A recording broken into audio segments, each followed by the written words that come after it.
Welcome to Conversations. I'm Muqtedar Khan, your host, and today I'm going to talk about this bogus interview that Prime Minister Narendra Modi gave to Newsweek. This is not so much a criticism of Prime Minister Modi, but a criticism of Newsweek at the extremely unprofessional manner in which they have conducted this interview, and basically it's useless content. And I will look at some of the issues that were covered in the interview to highlight to you as to how terrible this interview was. I can guarantee you that my undergraduate students who haven't even got a bachelor's degree, who are still working towards getting a bachelor's degree, would have conducted a much better interview.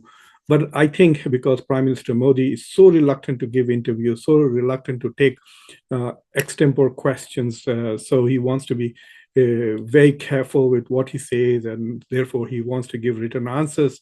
I think Newsweek must have weighed the enormous financial and other benefits of getting an interview from Prime Minister Modi during the election season in India, as opposed to quality of the interview. So they thought, look, nobody's getting an interview. Let's go get one. And we will count that as a victory, no matter what kind of an interview we get. So in this conversation, I'm going to go through some of the answers that Prime Minister Modi gave to some of the issues that these people raised. And I will point out two things. One, the issues that were not covered by this interview, critical issues which have direct impact on the elections that is going to begin on April 19th. And I will also talk about the follow-up questions that these people did not ask when they got really a superficial answer from the Prime Minister of India.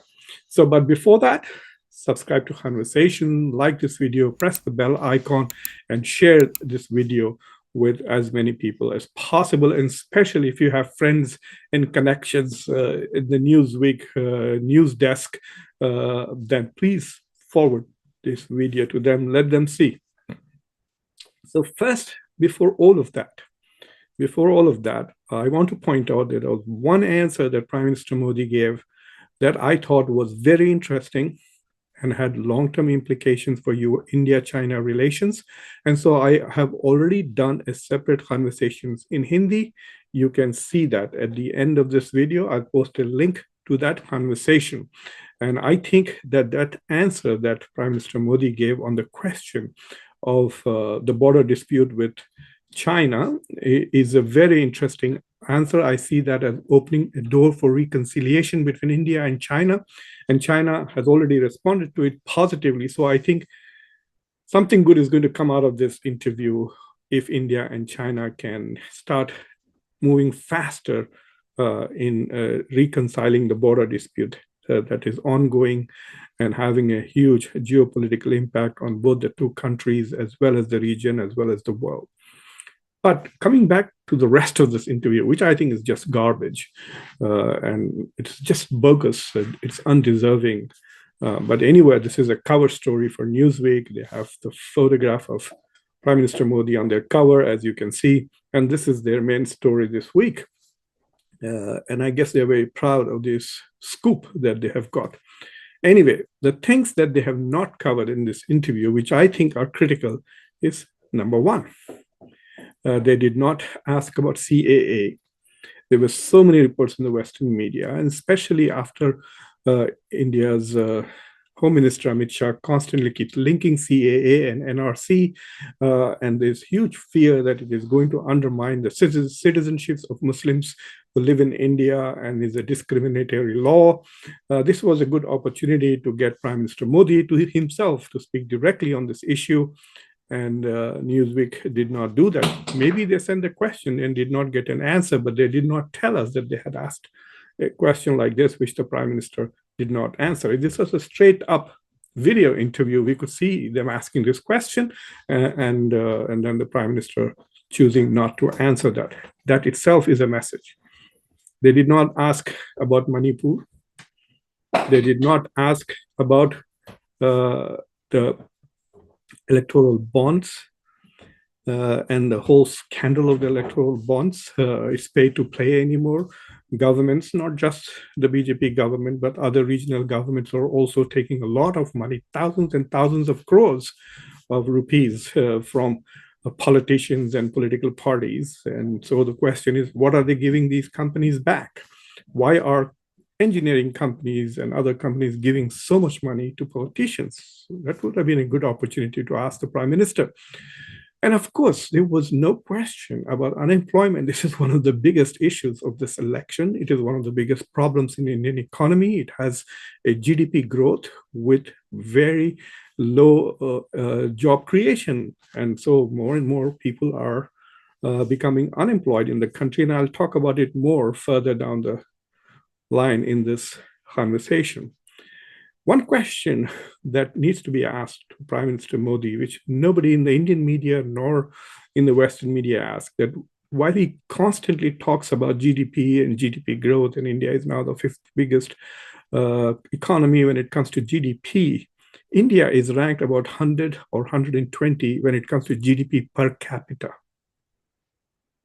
So if you look at GDP, India is the fifth largest, but that's also because India's population is 1.4 billion.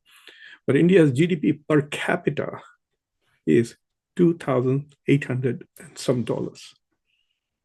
And for example, China is about $12,000, between 10 and 12,000, and the United States is about $80,000.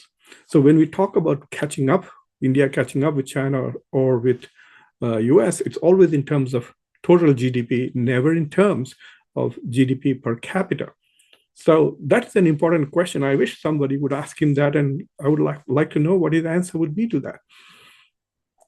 So these are some of the issues that I have with this Newsweek interview. They haven't asked these key questions, and of the questions that they asked, they did not follow. Plus, what is interesting is that this is the only interview that you will see which is without questions. So we don't really know exactly how Newsweek framed these questions. So just like on topic, as you can see now, as I'm scrolling the interview, you can see that it's this topic on China and the Quad, on women, on Ram Mandir, and so on. But I don't know what the question was, and how Newsweek framed it, and how Prime Minister Modi then spun it or responded to it. So these are interview 101.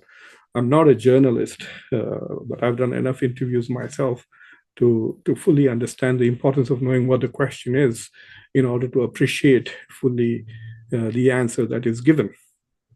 So these are some of the basic problems with the interview. Now let me look at a few of them to show you how weak Newsweek interview was. Take this first issue. It's not a question, it's on the upcoming election. Here are Modi's answers, edited for space on the upcoming election. I don't know what the question is. Let me tell you, if you look at Newsweek's interview or the publication, it looks as if Prime Minister Modi has published BJP's manifesto. So basically, they're just publishing his election manifesto, the message that Narendra Modi wants to send to Indians on the eve of the election. This is probably how it is. This is kind of a summary or perhaps the gist of Prime Minister Modi's manifesto. So that's why it's on topics and headlines without questions. Anyway, let's look at this first question. We have an excellent track record of fulfilling our promises. And so the government has run on this principle, Sabka Saath, Sabka Vikas, Sabka Vishwas, Sabka Prayas. So the Prime Minister says that his motto from the previous election in 2019 was together for everyone's growth with everyone's trust and everyone's efforts. This was a good opportunity to ask the question if the Prime Minister Modi has earned the trust of Muslims and other minorities, the Sikhs and others. Just stating it is not enough. We have enough evidence and protests in the last 5 years to show the discontent of the minorities in this country. The Sikhs have been protesting, especially are the biggest components of the farmers' protest, both the times. Muslims have protested across the nation just before COVID hit, after the passage of the Citizenship Amendment Act of 2019. Muslims are not voting for BJP. You can see that in election after election that has happened at the state level. So how can he say that he has earned the trust of everybody in the country? On the subject, and I have more to say on this, on Sabka Vikas, everybody's progress. On democracy and free press, he says there are very few people in India, in the West. So he says that there are few people in India and the West who have lost touch with reality, and basically, so they believe that India is not a free country. The very structure and the manner in which Newsweek's interview was conducted belies this claim. If there was freedom of press, then this interview would have been done normally, face to face, and as interviews are done, not something as if it's a homework given to the Prime Minister's office. We don't even know who is answering these questions. He has his whole Prime Minister's office working on answering these questions. And these questions are really very superficial, as I will show you. So, for example, when he says, I've been working for everybody's progress, look at the income distribution here. The Indian plutocracy chart. India is becoming one of the most unequal countries in the world in terms of population, wealth distribution. So the rich are becoming very rich. So there are about 10,000 Indians whose annual income is more than $5.7 million. So yes, there are more than 10,000 people who earn more than $5 million per year in India. But if you look at the distribution of wealth, the top 10% of the population owns about 80% of the national wealth. And the poorest 60% of the population own only 4.7%. So when you say that the per capita income of India is $2,800, that's not actually what most people make. It's the huge wealth of a few thousand people which has raised the per capita income. For example, America's per capita income is 80,000. Mine is a family of 5. It doesn't mean that I make $400,000 a year. We don't. Not even close. But that is how, because of the inequality of wealth in America, there are billionaires and then there are poor people. So this idea that sabka vikas ho raha hai, I'm not very sure that everybody is becoming prosperous, is not indicated by this distribution of wealth, which is getting worse day by day. And then this idea that everybody is progressing and everybody is benefiting is also not true. If you look at this wealth data, this was prepared for a different presentation in which there was also discussion of caste within Hindus and Muslim community. That's why I have this data listed as caste, but you will get the message. The average per capita income of Hindus, upper caste Hindus, is 8,64,000 rupees. Average per capita wealth of Hindus is, that means this is the net worth of Hindus, one person. If you're from the upper caste, the backward class has 427,000. So nearly double. So if you're from OBC category, your net worth per person is about 4.5 lakhs. And if you're upper caste, it's 8.5 lakh rupees. And if you are a Dalit on the lowest social ladder, it is 2. So you can see that it literally doubles and then doubles among the Hindus. But among the Muslims, the upper class and the lower caste Muslims, the Pasmanda Muslims and the Ashraf Muslims, as they are called, there are not much distinction. But if you can see, even the upper class and upper caste Muslims are poorer than backward caste Hindus by 33%. So clearly you can see that neither this talk of sabka saath, sabka vikas, sabka uh, trust. All of that is not true, that everybody is progressing, everybody is growing. It is uneven. Some are benefiting more and others are not. And this is where the questions on the challenge of sustaining and sharing economic growth should have been. So these should have been the follow-up questions that Newsweek could say, well, wait a minute. You are saying that everybody is progressing, but look, this is not happening in the case. So for example, he says, on the challenge of sustaining and sharing economic growth, I don't think Newsweek would have asked this question at all, but it could have been a question on inequality. His answer is, we are all focused on developing the full potential of our youth and also making them resilient and adaptive to future. So, great. So he's focused, and this is like focused on youth. But look at the data which Newsweek could have asked in the follow-up. According to, by December 2023, if you looked at people in the age group of 20 to 24 years, their unemployment went up to 44.49%. That means nearly every other young person between the age of 20 to 24 is unemployed. Nearly 45% of them are unemployed. And it has gone up from 2022. Unemployment among 25 to 29-year-old, so if you expand the age group of the youth, it goes up to 14.3%. Again, nearly 1 percentage point increase from. So unemployment among youth and among the youthful is increasing when the government claims that it is focused on the youth. So this is the kind of follow-up question you would expect a serious journalistic medium like Newsweek to ask.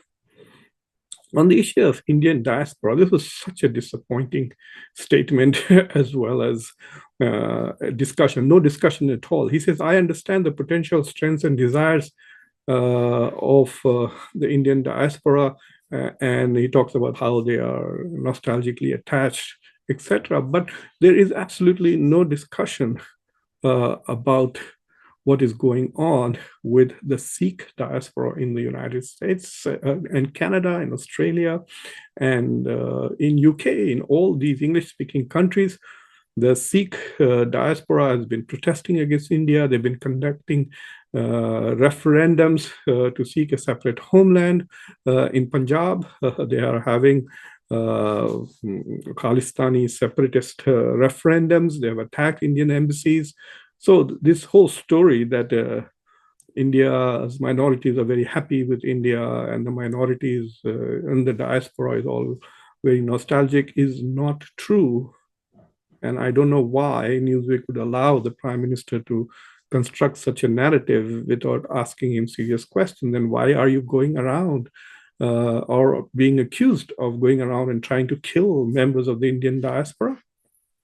Both Canada and the United States have complained that people connected to India's intelligence agencies have tried to kill or have killed members of the Indian diaspora in Canada and the US. And now, at the behest of the United States, India is conducting an inquiry to understand how this happened.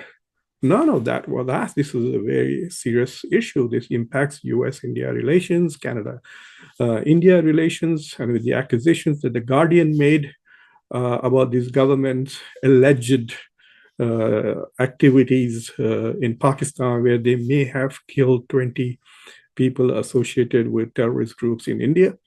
And then the answer that India's defense minister gave, which he said, "Ghuske marenge," that we will actually break into your house and kill you if you do harm to India. So India is trying to have it both ways. They're trying to say these kind of brave things so that they get vote from the population, and then when the Indian international media raises the issue, then they deny it. So that's the kind of issue that needs to be flashed out, and Newsweek missed its opportunity to have a serious discussion about this. And this is the final issue that, there are two issues that I want to further talk about. One is on the issue of women. The Prime Minister says women are at the forefront of India's development story today. And he kind of likes to play with words, right? So he says, oh, we have changed the lexicon from women's development to women-led development. Wonderful. Let's test it. If women are in leading position, then why is, according to all international and domestic reports, India so behind the curve on women in the workforce? The labor participation of women in India is historically low. Women are far better educated today than they ever were in India's entire history. And so you have highly educated women unemployed in India. Not only that, let's test this theory of leadership. If you look at this chart, this is the Union Cabinet Ministers list. And you will notice that out of the 29 cabinet ministers that Prime Minister Modi has, including himself, only 2 are women. Only 2 are women. It's like between 6 and 7% of women only in the cabinet ministry, at the union cabinet. And if you look at the entire states, there's only 1 woman chief minister in 28 states. That is Mamata Banerjee in West Bengal, and she is not from the BJP party. I think BJP has about 17 chief ministers and governors, and I think about 12 chief ministers, if I'm not mistaken, but they are all men. There is no women chief minister from the BJP. See, this is a simple question that I'm sure a high school student could have asked if there's a discussion of women's role. And if someone says, oh, no, in our country, you're not just trying to improve women, but women are leading. Okay, great. Show me the leadership position where women are leading. And you see that missing. And of course, the final question, I was surprised to see that they actually did ask the question on Ram Mandir without talking about the Babri Mosque. And of course, the Prime Minister's answer then is also superficial. So, for example, he says, the ceremony itself brought the nation together into a celebration. Really, that is not true. First of all, the opposition boycotted it. We all know about that. Not only that, some of the most prominent religious Hindu Shankaracharyas, I think half of them boycotted it. It's like saying that they have 4 popes and 2 popes boycotted this religious ceremony because it was politicized and it was mostly BJP and RSS people coming forward to show this. And it's a kind of ironic that the Congress, the main opposition party, boycotted it, since they actually deserve more credit for this, because it was under Congress that in 1949 that the mosque was shut down, and then again it was under Congress in the 1980s where the place was open for Hindu worship, and it was again under Congress in the 1990s when the mosque was completely destroyed. So the Congress should have not only shown up but taken 75% of the credit for what really happened here.